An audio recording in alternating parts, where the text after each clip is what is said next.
Man, I love you're talking about wordplay and alliterativeness and the poetry of song. Dive Bar Superstar is very alliterative. It rolls off the tongue, the song title to it.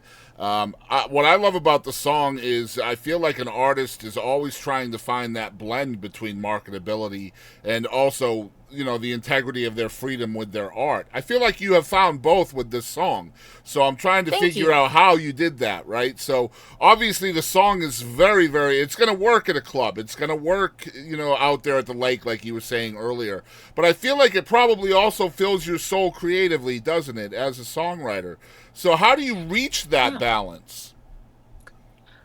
I don't know. I think, sometimes you just get lucky and Yeah. I think like for that song, I had been playing I used to play at this biker bar every Thursday when I was first getting started. I was like 19, 20, 21 playing out there.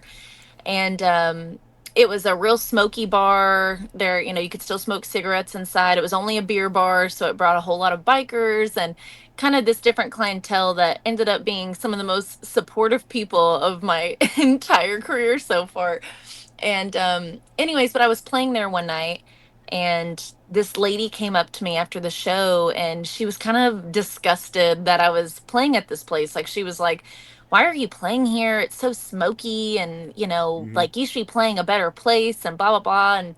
Um and I remember I was almost kind of offended because I'd been playing there for a couple years and those people had become my friends and Family. they were Yeah. very supportive, um and so I was kind of laughing, in my brain. I was kind of like, okay, like, you can be judgy, but these people are paying me to play. And like, yeah, if I could be on the Grand Ole Opry every night, I would, Yep. but this is where I'm at in my life. And it can be almost offensive, I feel like, whenever you come up to an artist and kind of like, you know, you're like, why aren't you doing better? Mm. Why aren't you? And it's like, girl, I'm trying, and Right. so at that time of my life, I was probably a lot more sensitive to that than I am now. But so I remember talking about that, and that's kind of how we ended up with that song. Is like, I pull up in my beat up wagon sometimes with the tailpipe dragging with my funny smelling friends, because it was the truth of, where I was at during that time of my life. So sometimes I think for me, if something is really real and I've seen the pictures because it's real life Mhm. happening, then it's a lot easier to write things with those pictures and make it really set the scene in your song, in your verses. And I've heard forever like your verses belong to you and the choruses belong to the people. So I've been trying to I be love that. better. I love that. Yeah. Yeah. I've been trying to be better about making the choruses something that people can sing along to and that maybe are more relatable, and then your verses are kind of for you. So do you feel like, man, that's a brilliant way of putting it, man. That gives me a question though. Like, if the choruses are for the people, the verses are for you. There has to be a meeting point, right? So, Right. I mean, you can't just throw a chorus together that works for the people, and then the verses don't make any sense with the chorus. So, like, Sure. there has to be that entwinement, right? Absolutely. Yeah. I And love that. I think there's a little bit of It's almost like a it's like, compromise, right? yeah, absolutely. And it's like, we're all really, at the end of the day, we're all so the same. Mm-hmm. And I think our world has made us feel like, if you're country, you're so different than somebody who grew up in LA or whatever. But at the end of the day, I think so many of us are the same, and we all have a lot of similar ways of seeing the world, or things we've all been through. Nobody's ever been through something that somebody else hasn't been through. Yep. So it's like, if you can write something that maybe isn't, my boyfriend Joe, and it's more of like, my piece of crap boyfriend, somebody else Yeah. can, Yeah. relate to I that. So love that. I think trying to find that is the constant search as Yeah. a Yeah. songwriter. And you mentioned it earlier, saying something different, saying the same thing differently, right? Um, let's talk a little more in depth about your songwriting process. I know it's different for everybody, and it can be different for one artist, even. Like, is it more lyrical for you? Is it start with the melodies? Are you hearing hooks? Are you going through life just like experiencing, scenes in front of you, making stories up about people and things that are happening around you? Like, how's it work? Man, it's kind All of, of the I mean, above, maybe. it's kind of all of it. I'll say for me personally, when I write a song, um, I learned, and I learned this just from my dad being my teacher.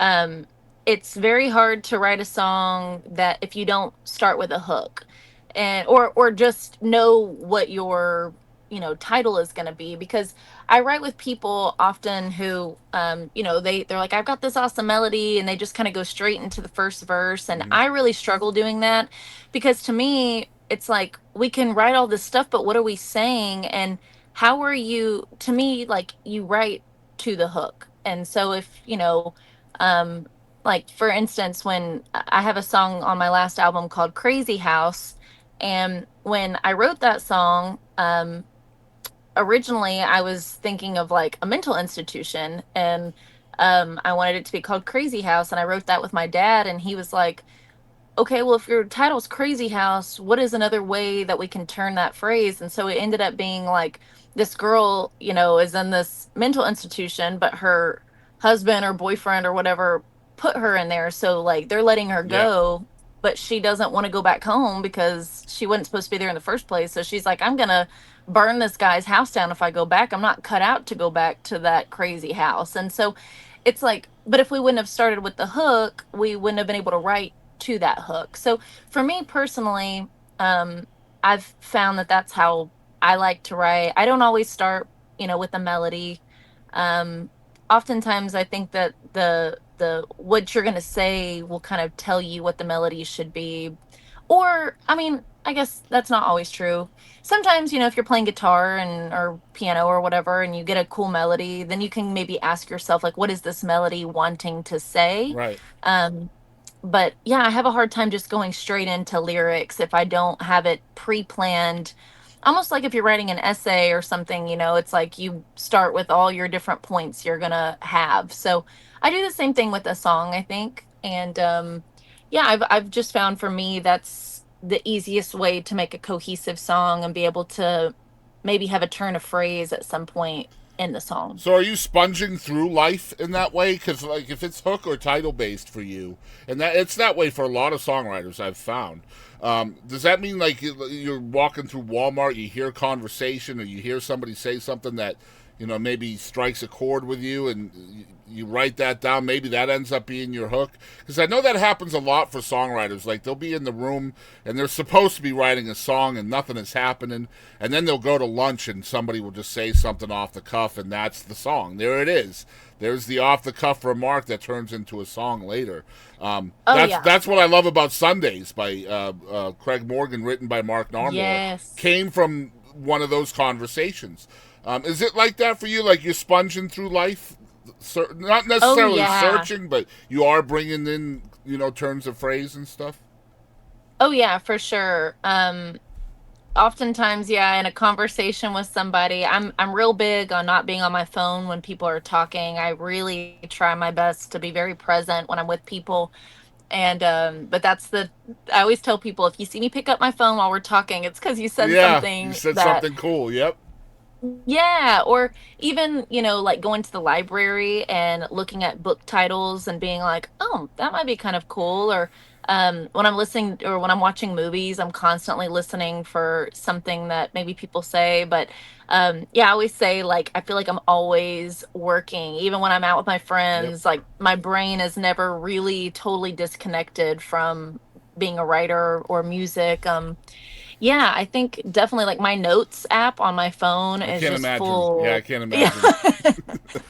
Yeah, and sometimes I don't know what it means, but I know it sounds cool, and maybe one day it'll make sense what Yeah. that's supposed to mean. It's like just buying new tools and putting them in the toolbox. Maybe you don't know what they're for and you don't know what you're supposed to do with that tool yet.